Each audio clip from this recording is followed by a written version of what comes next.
And go. Okay. Good morning, everybody. Today is the 25th Thursday of June, and today we are going to talk about some contracts, or really the contract process and the buying process. So over the course of a month now, agents are doing deals, and we're happy. And but there's still some kind of confusion, and I know some of our agents are newer, and we want to just kind of go through the buying process, right? This way you can know it and be able to explain it to your own clients. So, hey, realtor, what's the process, right? What can I expect during this thing, and what do I need to do?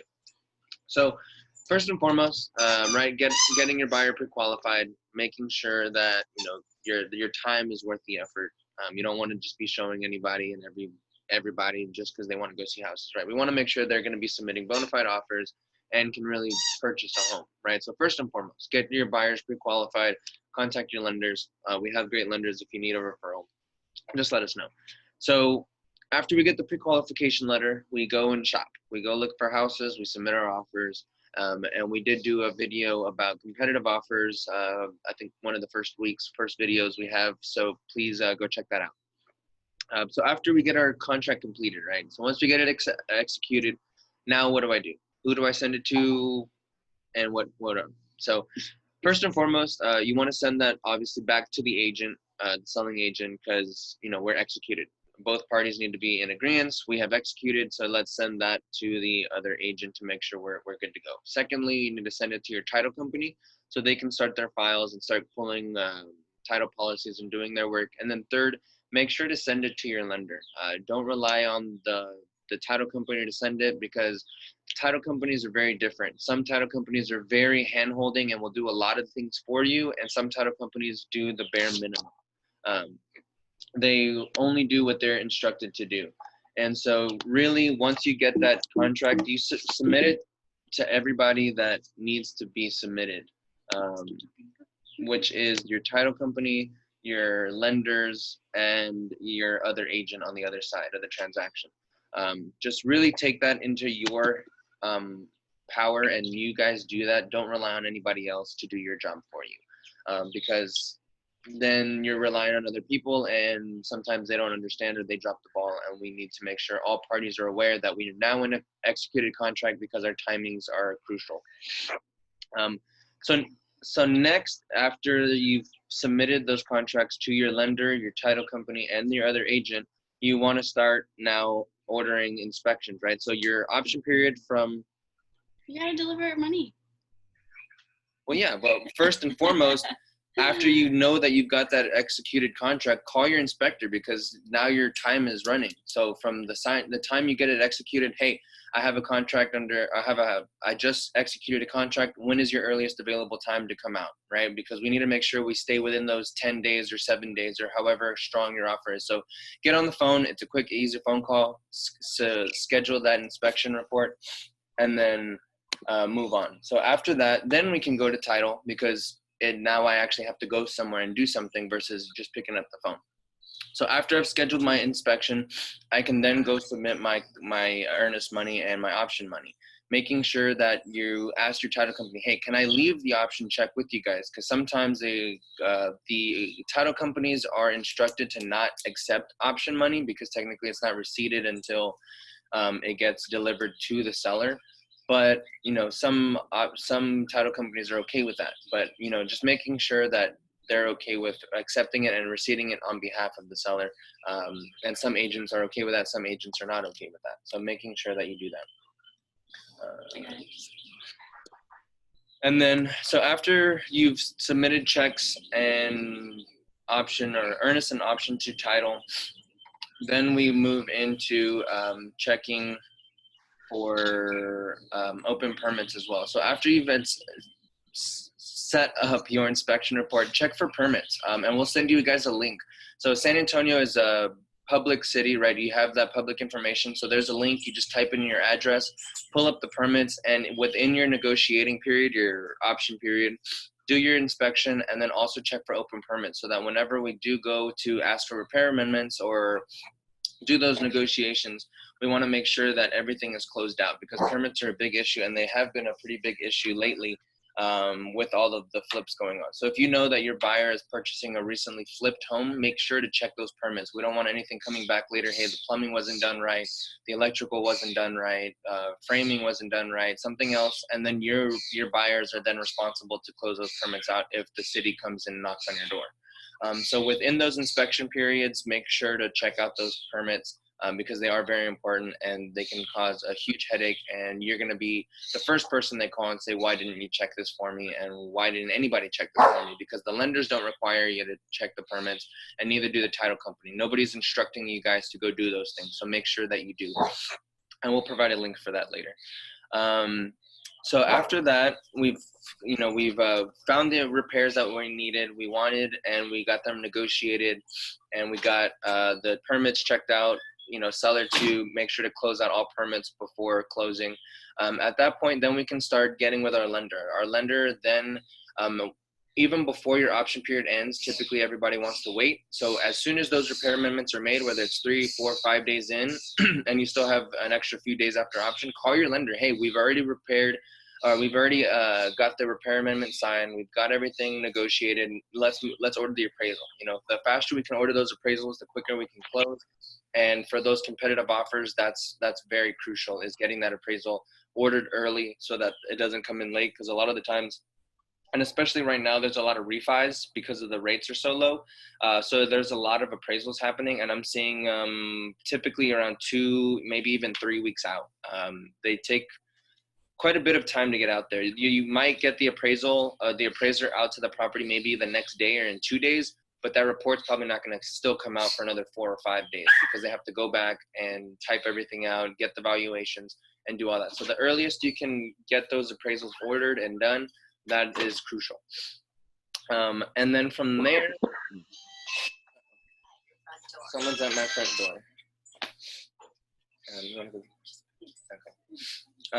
And then, so after the appraisal, so when we get it back, right? So we want to make sure and stay on top of the lender. Hey, lender, when do we expect that thing back? Because if it's a few days before closing, then we're most likely going to have to extend. Or if we have plenty of time, then that's perfect. But always, always, always ask the lender because they're typically the ones who's ordering the appraisals. Hey, when do we expect this thing back? And so we can get things rolling. Because if there's a miss, then we have an issue that can also delay for an extra week. So if it comes back in, we met value, or we're right at or over value, we're good to go, the lender's happy, and we can continue to proceed. If the appraisal is not meeting value and it has come in low, then we have a problem. The seller's initially going to say, well, we don't want to lower it, bring extra money, or whatever the case may be, and that's not the case. So first off, if we want to combat the appraisal, it's going to be due through the lender. You can never really talk to the appraisal or the appraiser and tell them, hey, you missed this, you missed that, you did this. So make sure to get the copy of the appraisal so that you can review it, making sure that the comps they use are relevant, right, and to your liking in a sense. Because if you go on MLS and you see, well, hey, why didn't you pull that comp, this comp, and that comp that are in the same neighborhood that are also very similar to the property, what's going on? So typically the lender will send you a rebuttal sheet. Pretty much it's to submit your comps that you thought were better than the ones that the appraiser used, and then he's going to come back and say, well, these are the reasons why I use these things, and these are the reasons why I didn't use these. So it's going to take probably an extra week, I would say, if you want to go and combat an appraisal, just because there are some layers you have to go through. You can't call the appraiser directly and say, hey, what's going on? You can't talk. The rule is you can't talk about the valuation. You can ask them certain questions and certain things, but you can't necessarily talk about the valuation, which is kind of annoying, but that's how the rules and the regulations make things, and it sucks. So you have to go through the lender, fill out the sheet, say these are the reasons why I think it should be the price we're negotiated at, and then that's going to move from there. And that's the long way. So that's typically a week extra delay if for some reason the appraiser comes back low and we have to combat it. However, so in a previous video that I did, I think the third one back, we talked about competitive offers and appraisal misses and whatnot. And so with those appraisals, you have really three options, right? You go and combat it to try and find it, and those VA and FHA loans are stuck for 180 days. And if you do a reappraisal, they get stuck with the lower of the two appraisals. So go and combat it. If you can't get it up, don't order another appraisal if you're an FHA or VA, because if it comes in lower, then we're stuck with the lower of the two.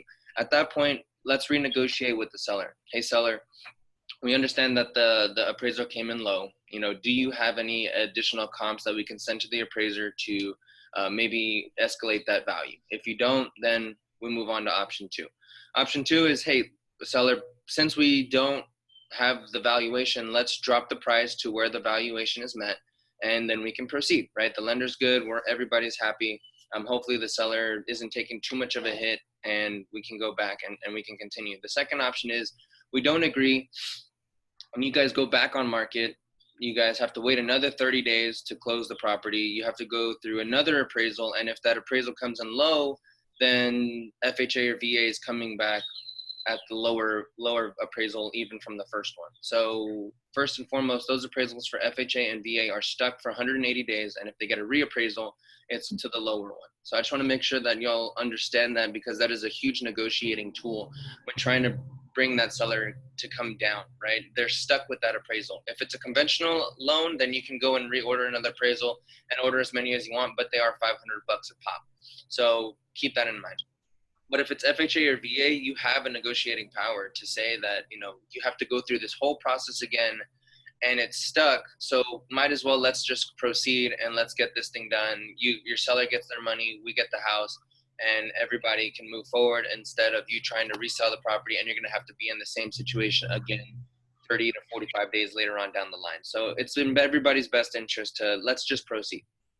Secondly, more than likely, the seller is going to try and take away any concessions that are being given, because there's that miss, and to mitigate any more miss, we want our money back, or we're going to forget these repairs so that we can try and save some money in the reduction of the price. So keeping those in mind, if there's ever an appraisal miss, those things are going to be taken away, either concessions or repairs, to try and mitigate costs for the sellers. But always keep in mind and set the precedent in the beginning. If you ever feel that there may be an appraisal miss, tell the seller, hey, my buyer, just to let you know, needs these concessions. We need this money to proceed.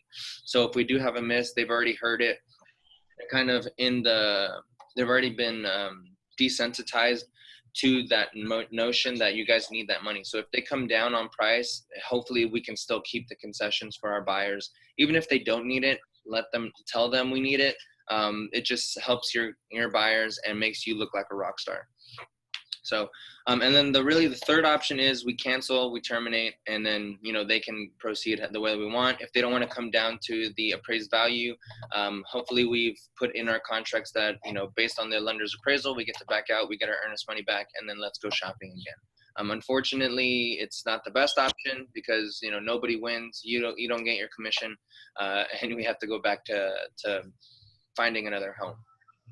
But utilize those two tactics, whether it's the appraisals and the FHA and VA that they're sticking, and just try and push that on to the seller. You don't want to waste any more time, seller. Let's just get this thing done and move forward. Does anybody have any questions before I move on from that?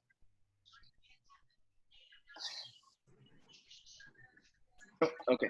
So then we'll move on to that, and we can discuss that later on down the line. Also, if you guys ever have any questions about the appraisals or how to combat those, let me know on a personal side, or if you're going through it, we can discuss it and move you forward as well. So after the appraisals, after we've kind of renegotiated or we've met value, we're good to go.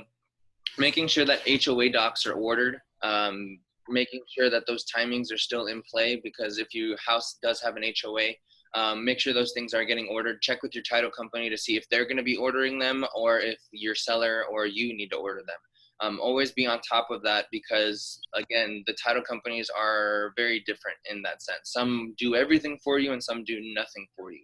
So really be on top of that. Ask the title company, hey, are you going to be ordering HOA docs, or do I need to order those? And those can be ordered typically after the negotiating process of the inspection report as well. So when you're ordering the appraisal, or start ordering HOA docs. And then after that, if everything looks good, things are proceeding, docs are coming in, then we want to make sure that we get the closing disclosure at least 3 days before. So that's a Dodd-Frank Act back from the 2008 crash. They didn't want all these changes being made to the seller's disclosure the closing disclosure very quickly before we're supposed to close, because then things get changed, things get missed, and the consumer is not in their eyes protected, right? So they want to make sure that the consumer has seen that, is aware of it for at least 3 days, understands it, and then we can proceed to the closing. So if you don't have that closing disclosure in your hands or in your email 3 days before closing, you should be starting to make phone calls pretty quickly.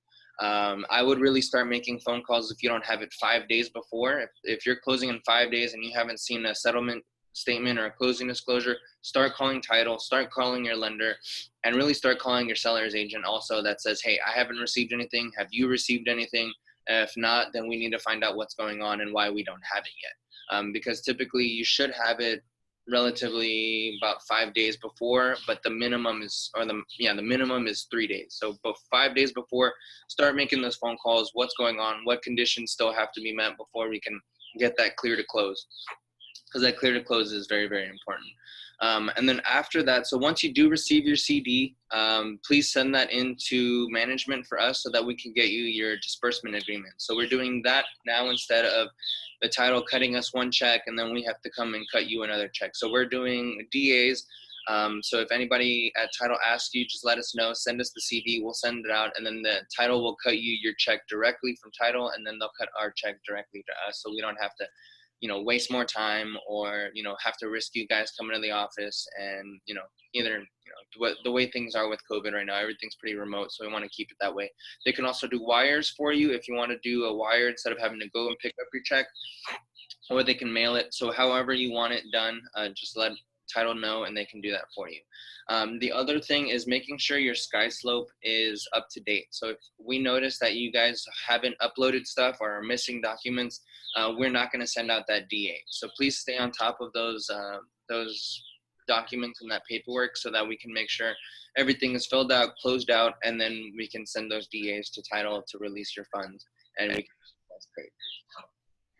And then for the most part, that's kind of the buying process, right? So we start from the contract acceptance, we then start option, order those inspection reports and get those things negotiated with HOA docs and whatnot.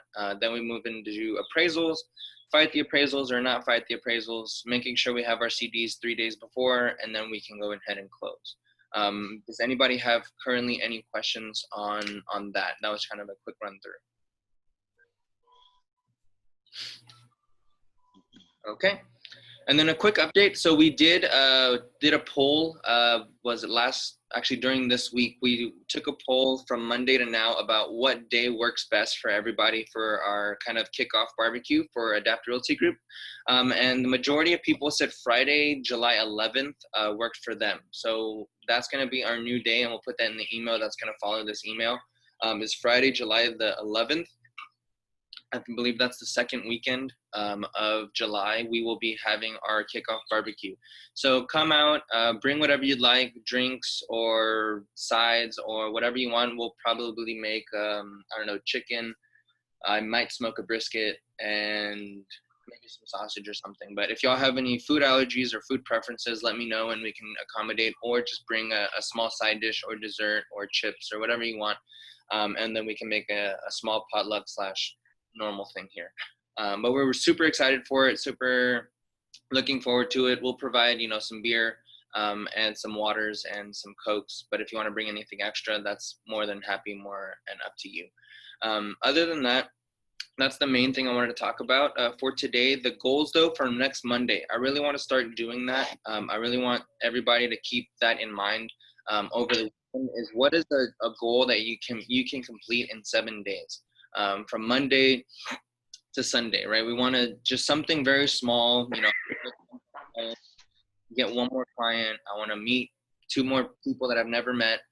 Whatever the goal is, just keep it really oriented. I really want to learn how to use SkySlope better.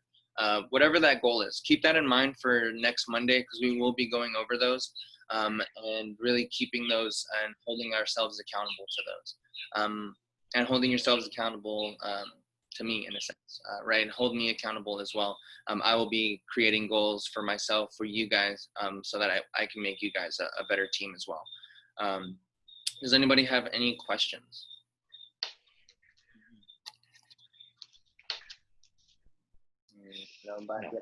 Okay, well then that's perfect, guys. If that is it, I'm good. And if you guys are good, and if you guys are good, then we can adjourn. And I wish you all the best weekend. Whatever you guys need from me, feel free to give me a call, shoot me a text, or shoot me an email, and I'll respond to you guys as fast as I can. Okay. Well, you guys have a great one. We'll talk Thanks, later. Alan. Of course, anytime. Bye-bye. Bye.